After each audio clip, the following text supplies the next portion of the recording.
Olá pessoal, estamos aqui hoje para falar sobre as grandes mudanças na NBC-TG 06, que trata de arrendamento mercantil. A NBC-TG 06 estava na revisão 2 até 31 de dezembro de 2018 e a partir de 1/1 de 2019, através da revisão 3, passa a ter outro texto totalmente novo, conceito novo, e é isso que a gente vai tratar hoje nessa videoaula. Então, do dia 31/12 de 2018 foi revogado, eu não sei quando é que você está vendo essa aula, mas foi revogado em 31/12 o texto da NBC-TG 06R2, passando a valer a partir de 1/1 de 2019 um novo texto com a revisão 3, ok? E esse texto, esse novo texto, ele traz uma mudança significativa no conceito de arrendamento mercantil, que é o que a gente vai ver agora. Então, até 31/12 de 2018, o que nós tínhamos? Tínhamos lá arrendamento mercantil operacional e arrendamento mercantil financeiro, onde o arrendamento mercantil operacional nós contabilizávamos direto na despesa, era como um aluguel, né? Pagava mensalmente, debitava a despesa, acreditava lá um disponível e pronto. O arrendamento mercantil financeiro, não, nós contabilizávamos 100% no ativo e no passivo, como se fosse um financiamento daquele bem que estava sendo arrendado. Assim era até 31 de dezembro de 2018. A partir daí, cai fora esses dois conceitos e entra apenas o conceito de arrendamento mercantil, só isso. E a partir daí, todo o arrendamento mercantil, 100% do arrendamento mercantil será contabilizado no ativo e no passivo, como era feito somente no caso do arrendamento mercantil financeiro. Então veja que agora até parece que simplificou, né? Mas a gente precisa tomar bastante cuidado, porque continua ainda aqueles contratos que a gente considerava como operacional e que agora serão contabilizados 100% no ativo e no passivo. Então veja que não tem mais essa questão da despesa. Tem exceções, é óbvio, a gente vai falar um pouco sobre isso, mas em sua maioria todos os contratos de arrendamento serão contabilizados ativo e passivo. Bom, qual é o novo conceito? O que a norma diz sobre arrendamento mercantil? Então, exatamente como está lá na norma, um contrato é considerado de arrendamento mercantil ou contém arrendamento mercantil se ele transmite o direito de controlar o uso do ativo identificado por um período de tempo em troca de contraprestação. Então, tem dois conceitos, duas coisas importantes dentro desse conceito, na verdade, que é a questão do controle do uso do ativo identificado e o que é ativo identificado. Então, se nós conseguirmos entender essas duas coisas, é fácil identificar o que é um arrendamento mercantil. Lembrando, mais uma vez, que isso muda toda a contabilização do que era feito antes. Então, por isso, até foi editada uma nova norma, com o mesmo número, mas com a revisão 3. Eles não fizeram alterações naquela anterior, eles fizeram uma nova, porque mudou absolutamente tudo. Vamos dar uma olhadinha com detalhes agora.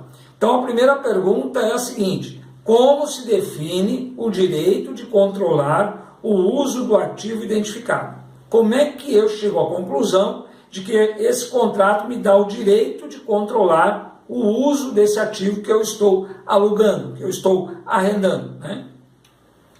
Então, são dois critérios. O primeiro é se o cliente, locatário, tiver direito de obter substancialmente todos os benefícios econômicos de uso do ativo identificado durante todo o período de uso. Então, benefícios econômicos substancialmente, benefícios econômicos durante todo o período de uso desse bem, todo o período do contrato. Bom, isso nós já tínhamos por experiência, né, na R2. Por quê? Porque lá no financeiro, no arrendamento mercantil financeiro, também precisávamos identificar se nós tínhamos os benefícios e os riscos, né? Aqui fala-se de 100%, não 100%, mas substancialmente os benefícios de uso desse ativo durante todo o período de contrato. Esse é um critério. O outro critério é se o cliente tiver o direito de direcionar como e para qual finalidade o ativo identificado é usado durante todo o período. Então, o cliente, aquele que está alugando, né, o locatário, ele precisa ficar claro que ele é que vai definir aonde vai ficar esse bem e como nós vamos utilizá-lo. Então, quem aluga, o locatário, é que define aonde e como vai ser utilizado esse bem. Se isso estiver claro no contrato, e se também estiver claro no contrato que nós teremos todos os benefícios durante todo o período, então nós estamos falando de arrendamento mercantil. E se nós estamos falando de arrendamento mercantil, nós temos que contabilizar 100% no ativo e no passivo, como se fosse um financiamento se a gente for adquirir esse bem. Legal? Então, veja que isso vale para os aluguéis que têm essa característica. Se tiver essas duas características, estamos falando de arrendamento mercantil. Bom, aí entra uma segunda pergunta. O que é o ativo identificado, que a norma fala tanto? Então, você vai ler a norma lá, você vai ver que aparece várias vezes ativo identificado, ativo identificado. E o que é isso? Bom, como está lá na norma, o ativo normalmente é identificado ao ser expressamente especificado no contrato. Contudo, o ativo também pode ser identificado ao ser implicitamente especificado na ocasião em que o ativo for disponibilizado para uso pelo cliente. Então, foi definido qual é o bem, esse bem foi transferido para o cliente, né? Foi enviado para o cliente, se sabe especificamente que é aquele ativo que vai ser usado. Agora, tudo parece muito claro, mas às vezes não é muito claro. Quando a gente diz que ele precisa estar identificado expressamente, que em algumas situações é necessário que você identifique exatamente de qual ativo você está falando, de qual bem você está falando. Então, um exemplo, alugamos um carro, a empresa aluga uma frota de carros, né, para a área comercial. E esse aluguel de 36 meses, nós vamos ter lá definido claramente qual é o modelo do carro, qual é o ano do carro. Beleza. Então, a priori, ele estaria identificado expressamente no contrato. Porém, se no contrato estiver dito o seguinte, que toda sexta-feira a equipe de vendas deve devolver este carro para o locador e pegar de volta somente na segunda-feira, e que, ao pegar este carro, ele poderá, com certeza, pegar um outro carro, desde que seja do mesmo modelo, do mesmo ano, mas não exatamente aquele carro, mesmo chassi, mesma placa e tudo mais. Se for desta maneira, entende-se que o ativo não está expressamente identificado. Não é esse ativo que está identificado, não é esse ativo. Então, neste caso, não se caracteriza o arrendamento mercantil. Então, precisa tomar muito cuidado com algumas situações, né? Porque senão dá a impressão, mas ele está identificado, é modelo, mas não é aquele ativo, precisa ser aquele bem. Agora, tem outras situações também adversas. Por exemplo, a empresa alugou uma máquina por um determinado período, lá 36 meses, a máquina está muito bem identificada no contrato, é aquela máquina XYZ, e está entregue, está funcionando, beleza. Mas por situações de manutenção, ela precisa ser retirada por um período de tempo para fazer uma manutenção. Neste momento, coloca-se uma outra máquina naquele lugar e depois, quando aquela originária do contrato estiver pronta, ela é devolvida para o local onde ela estava, tirando aquela que ficou no lugar. Isso não descaracteriza o arrendamento mercantil. Isso está previsto em contrato. Isso é uma situação momentânea e é perfeitamente cabível. Veja só que quando se fala no arrendamento, se fala tudo substancialmente, né? Não quer dizer 100%, quer dizer substancialmente, né? O maior período, vamos dizer assim. Ok? Então essa questão do ativo identificado é extremamente importante e tem que ser cuidadoso nesse sentido. Nós vamos tratar desse assunto em vários outros vídeos, em várias outras videoaulas, porque não dá para extinguir todo o assunto aqui. Inclusive a contabilização nós não vamos tratar nessa videoaula, vamos ter que fazer outra.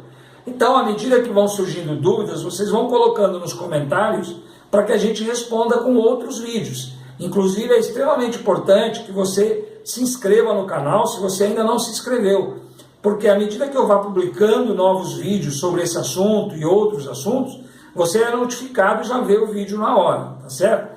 Então, é extremamente importante. Esse assunto, ele está mudando agora, tem muito detalhamento e a gente tem muito o que conversar sobre isso. Portanto, serão N vídeos aí, N posts lá no blog, tá bom? Vamos continuando. Então, agora entra uma outra pergunta. Vamos considerar que nós conseguimos caracterizar o contrato de arrendamento. Beleza. É contrato de arrendamento dentro dessas características que a gente acabou de ver. Aí a pergunta é, eu preciso contabilizar? Olha só, todos os contratos com essas características devem ser considerados arrendamento mercantil e devem ser contabilizados como tal? A resposta é não necessariamente. Então, é permitido que os locatários não contabilizem ativos e passivos de contratos de curto prazo ou de pequeno valor. E, claro, isso não está 100% definido na norma, o que é curto prazo e o que é pequeno valor. Mas curto prazo, nós sabemos que na contabilidade curto prazo é 12 meses. Então, contratos com essas características, que sejam de até 12 meses, estariam dispensados dessa contabilização de ativos e passivos. Poderiam ser contabilizados apenas como despesa de aluguel, como era o arrendamento mercantil operacional. Muito bem. E pequeno valor? Bom, no IFRS 16, que deu base para a NBCTG 16, o CPC 16, NBCTG 06 e CPC 06, o IASB, na hora da conclusão desse IFRS, deixou ali que seria de até $5.000 o pequeno valor. Então, fica meio claro ali nas conclusões do IASB que o pequeno valor seria de até $5.000. Então, podemos ir por este caminho. Quando eu tiver um contrato com as características de arrendamento mercantil, mas ele tem até $5.000 de valor, então eu não tenho essa obrigatoriedade de contabilizar ativos e passivos. Tá certo? Outra coisa importante, aproveitando, é que essa nova norma, né, essa mudança, ela é obrigatória para as empresas que fazem sua contabilidade com base nas IFRS. Isso quer dizer que as empresas, as pequenas e médias empresas, elas estão, na verdade, obrigadas a cumprir a NBCTG 1000 e não os modelos IFRS. Então, elas não estariam, a priori, obrigadas a fazer a contabilização do arrendamento mercantil dessa maneira. Mas, eu ressalto aqui, que elas vão acabar fazendo, por questões de mercado. Isso aconteceu também quando houve a mudança lá na R1 e na R2. Né? No passado, os arrendamentos mercantis eram todos contabilizados como despesa, depois, quando entrou a NBCTG 06, passaram a contabilizar separadamente o que era operacional e o que era financeiro. E isso as pequenas e médias empresas também acabaram fazendo. Não estavam obrigadas, mas foram fazendo e acabaram todas elas agindo dessa maneira. E isso vai acontecer também para a R3. Então aquelas pequenas e médias empresas, elas já podem começar a fazer as contabilizações segundo essa nova norma, sim, ok? Mas não estão obrigadas. Legal? Muito bem. Dentro da própria NBCTG, existe lá esse infográfico, tá? Que dá um resumo bem claro de como a gente identifica um arrendamento mercantil. Então eu vou ler ele aqui junto com vocês e a gente vai passando ponto a ponto, tá legal? Então primeiro, aí começa com as perguntas, né? Então a primeira pergunta é: existe um ativo identificado? E para você, para ficar bem claro que é um ativo identificado, é bom ler lá na NBCTG o item B13 a B20. Bom, a resposta é não, não dá para identificar bem o ativo nesse contrato. Então, não é arrendamento mercantil, vai direto ali para a despesa e ponto final. Mas se a resposta for sim, sim, é possível identificar o ativo. Está bem claro, especificado que ativo que é. Então vem uma segunda pergunta. O cliente tem o direito de obter substancialmente todos os benefícios econômicos do uso do ativo durante todo o período de uso? Sim, ele tem direito. Vai para a próxima pergunta. Mas se não está claro isso, que ele terá substancialmente todos os benefícios econômicos, de novo, descaracteriza arrendamento mercantil e vai direto para a despesa. Mas, se a resposta for sim, sim, é possível identificar, nós teremos sim todos os benefícios econômicos, vai para a terceira pergunta. O cliente, o fornecedor ou nenhuma das partes tem o direito de direcionar como e para qual finalidade o ativo é usado durante todo o período de uso? Então veja só, se o cliente é quem vai definir isso, o cliente é que diz: olha, o ativo vai ser colocado aqui, vai funcionar dessa maneira, vai ser usado para isso. Se é o cliente que define isso, estamos falando de arrendamento mercantil.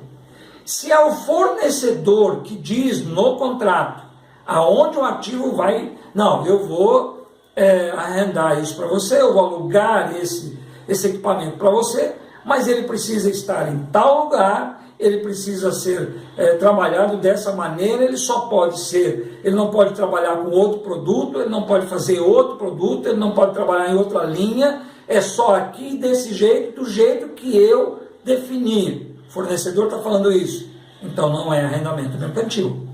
Aí nós estamos falando direto de despesa. Se no contrato não ficar claro qual dos dois que define aonde e como esse bem vai estar sendo usado, então nós vamos para a próxima pergunta. O cliente tem o direito de operar o ativo durante todo o período de uso, sem o fornecedor ter o direito de alterar essas instruções operacionais? Então veja, ninguém definiu no contrato quem vai definir, não está claro no contrato quem vai definir a forma de operação desse bem. Nem o fornecedor, nem o cliente. Então deve-se perguntar, bom, não está definido quem vai dizer como vai ser operado. Mas o fornecedor pode interferir na forma como o cliente definir a sua operação? Pode. O fornecedor pode interferir. Então não é arrendamento. Agora, se o fornecedor não pode interferir, então considera-se arrendamento. Porque quem vai ter o controle, afinal de contas, é o próprio cliente. Então veja que nós estamos falando aqui de controle de uso. Quem controla o uso? Aquele que define como o bem será operado, aonde e como. Então, se o cliente é quem define isso, é ele que tem o controle. Se ele tem o controle, isso é característica mãe para considerarmos um arrendamento mercantil. Agora, se é o fornecedor, não. Aí é um contrato que vai direto para despesa. Muito bem. Agora, se o cliente não tem esse direito de mexer sem o fornecedor dar os palpites dele, então a pergunta é: o cliente projetou o ativo de modo que predetermina como e para qual finalidade o ativo será usado durante todo o período de uso. Então, se o cliente definiu e projetou e arrumou o local para aquele bem ser operado daquele jeito durante todo o período, de qualquer maneira nós estamos falando de arrendamento mercantil, porque aí não há como mexer, tá certo? Não tem como fazer alteração aí. Então, o cliente é que definiu, no final das contas, como será operado esse bem. Então, passa a ser, então, um contrato de arrendamento mercantil. E nós vamos contabilizar, então, no total do ativo e no total do passivo, desde que não seja um contrato de curto prazo e que não seja um contrato de pequeno valor. Legal? Então, veja que, resumidamente, nós temos aí uma mudança significativa em arrendamento mercantil. Nós estamos falando aí de uma mudança de contabilização em despesa, em muitos casos, para a contabilização lá no ativo. Então, praticamente generalizamos aí o arrendamento mercantil, todos eles sendo contabilizados no ativo e no passivo, considerando aí todo o contrato, a dívida de todo o contrato. Bom, essa NBCTG, que passa a vigorar então a partir de 1/1/2019, tem muito detalhamento, né? Tem aí várias questões a serem abordadas, especialmente na contabilização, e o tratamento que vai ser dado àqueles contratos que estão a caminho, né? Que já estão em andamento, vamos dizer assim.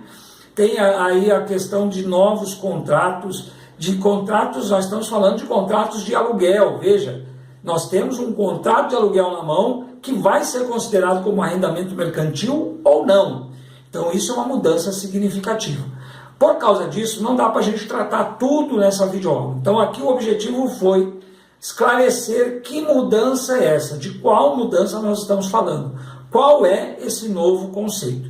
Nas próximas videoaulas, nos próximos posts, nós teremos aí mais detalhamento, contabilizações, tratamento de contratos que já estão em andamento, o que seria aí substancialmente ou não substancialmente, vários detalhes. Então acompanhe, não esqueça de se inscrever no canal, justamente para ser notificado de quando tiver um novo vídeo. Acompanhe também o nosso blog, vou colocar sempre a videoaula e um post lá no blog, né, que você vai poder ler e assistir esse vídeo aqui.